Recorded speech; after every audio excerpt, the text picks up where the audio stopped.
हम लोग देख रहे थे, जिसमें आज हम लोग चैप्टर 9 को देखेंगे। 39 से लेकर तो ये 46 तक ये देखे रखा हुआ है। 39 में देखे रखा हुआ है, बेरक निकाल लीजिए, guidelines for child to take assistant of expert. अब ये क्या है कि स्टेट गवर्नमेंट क्या है कि नज़र रखेगी, एक तरीके से देख सकते हैं कि गाइडलाइंस देगी किसको, जो भी एनजीओ वगैरह ये जो भी चीज़ें चलती हैं अलग अलग प्लेस पे, किसके लिए, बच्चों की मदद करने के लिए, किस रूप में सोशल वर्कर होते हैं, ठीक है, physical health, mental health, child के डेवलपमेंट के लिए किस तरीके से वो गाइडलाइंस देगी, ठीक है, गाइडलाइंस बताएगी कि आपको इस तरीके से काम करना है। एक प्रॉपर एक रूल जो रहता है ना, सिस्टमेटिक तरीके से हम व्यक्ति को बताते हैं, जैसे टीचर एक स्टूडेंट को बताता है कि देखो आपको अगर प्रोजेक्ट बनाना है तो आपको ये इसमें लिखना है, ये काम करना है, ठीक। वैसे स्टेट गवर्नमेंट जो कि सोशल वर्कर है हमारे देश में, जो बच्चों के विकास के लिए काम करते हैं, तो उनको गाइडेंस बताएगी कि आपको इस तरीके से काम करना है, इस तरीके से प्रॉपर वे में आपको काम करना है कि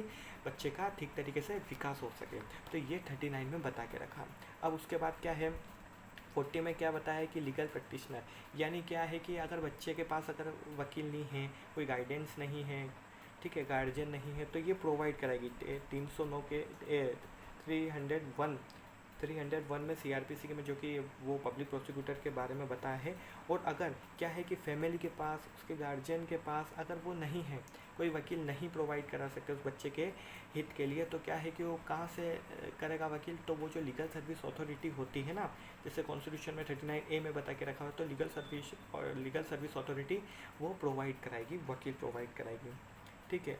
और उसके बाद 41 में क्या है कि अगर ये जो प्रोविज़न है, जो ऑफेंस होता है, जो सेक्शन 3 से लेकर 13 तक के बीच में कोई सा भी अगर ऑफेंस होता है, तो क्या है कि shall not apply in case of medical examination में अप्लाई, और मेडिकल ट्रीटमेंट ऑफ चाइल्ड में तभी अप्लाई होगा जब आप उस बच्चे के पेरेंट्स से परमिशन ले लेंगे, तभी ये चीज़ अप्लाई होगी, वरना ये चीज़ अप्लाई नहीं होगी, ठीक है। अब उसके बाद 42 में अल्टरनेटिव पनिशमेंट। अब 42 में क्या है कि ये जो ऑफेंस इसमें लिखे हैं 166A, 354A, 354B, ये अगर ऑफेंस होते हैं, ठीक है, तो इस ऑफेंस का अगर इसमें प्रोविज़न दे के रखा हुआ है, ये आता है इसमें, और जो वो है आईपीसी है उसमें भी आता है, तो उसमें क्या करेंगे, आईपीसी में तो आता ही है, तो ग्रेटर पनिशमेंट, जो कि ग्रेटर पनिशमेंट दे के रखा है, कहाँ पर दे के रखा है ग्रेटर पनिशमेंट, जैसे रेप का केस है तो आईपीसी में ज़्यादा इसमें पनिशमेंट दे के रखा हुआ है आईपीसी में, तो उससे वो लागू होगा इसमें, और उसको ग्रेटर पनिशमेंट देंगे 42 में।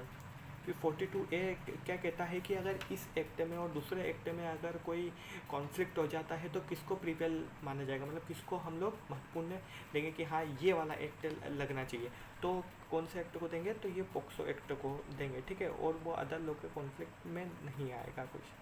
फिर उसका 43 में क्या, पब्लिक अवेयरनेस, तो क्या है कि स्टेट गवर्नमेंट क्या करेगी, पब्लिक के लिए सब लोगों को जागरूक करेगी, इस एक्ट के बारे में लोगों को बताएगी, क्या किस तरीके से पब्लिक मीडिया में बताएगी, टेलीविज़न के माध्यम से, रेडियो के माध्यम से, प्रिंट मीडिया के माध्यम से, तो लोगों को अवेयर करेगी इसके बारे में, ठीक है, ठीक है। उसके बाद ट्रेनिंग और इम्प्लीमेंटेशन कैसे करना है, तो वो सब लोग स्टेट गवर्नमेंट बताएगी, अवेयर करेगी। अवेयर किस माध्यम से करेगी, रेडियो, टीवी, मीडिया, इनके माध्यम से अवेयर करेगी और जागरूक करेगी लोगों को कि ये एक्ट है एक, ठीक है। और उसके बाद क्या है, 44 सेक्शन 44 क्या कहता है कि इम्प्लीमेंटेशन, अगर ये सब चीज़ें कर रही है तो उसके ऊपर कोई निगरानी रखने वाला भी तो होना चाहिए कि ये सही से लागू हो रहा है कि नहीं हो रहा है, सही से प्रॉपर वे में लोग काम कर रहे हैं कि नहीं कर रहे हैं। इसे सोशल वर्कर और ये जो सोशल वर्कर और ये जो लोग हैं, ये ठीक से काम कर रहे हैं कि नहीं कर रहे हैं, इसको मॉनिटरिंग करने के लिए वो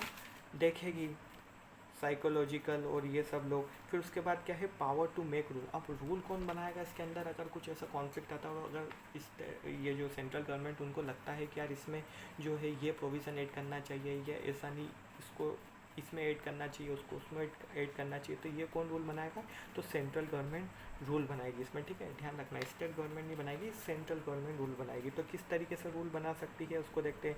अब जैसे हम लोगों ने पढ़ा था कि अगर बच्चों को जो है वहाँ पर कोर्ट में और उसको वो समझ में नहीं आता, तो हम अनुवाद जो रहता है, ट्रांसलेटर जो रहता है, उसको ठीक से समझा सकता है। तो उसके उसमें रूल अपन को बनाना हो कि किस तरीके से होगा।